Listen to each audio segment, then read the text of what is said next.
ನಮಸ್ಕಾರ.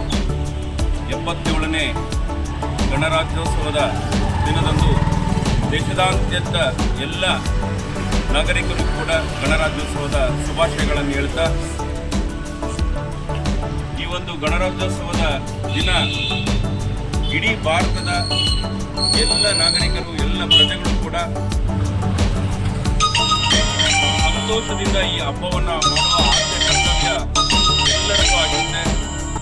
ಕಾರಣ ಏನಂದರೆ, ನಮಗೆ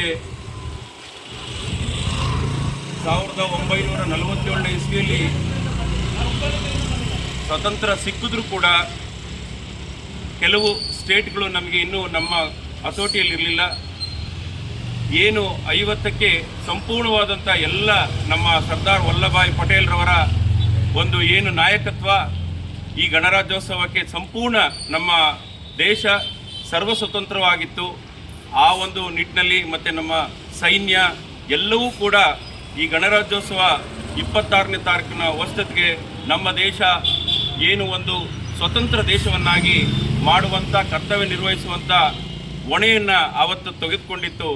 ಈ ಕಾರಣದಿಂದ ಗಣರಾಜ್ಯೋತ್ಸವ ದಿನವನ್ನು ಜನವರಿ 26ರಂದು ನಾವು ದೇಶಾದ್ಯಂತ ಸಂಭ್ರಮದಿಂದ ಶಿಸ್ತುಬದ್ಧಿನಿಂದ ಆಚರಣೆ ಮಾಡ್ಕೊಂಡು ಬರ್ತಾ ಇದ್ದೀವಿ.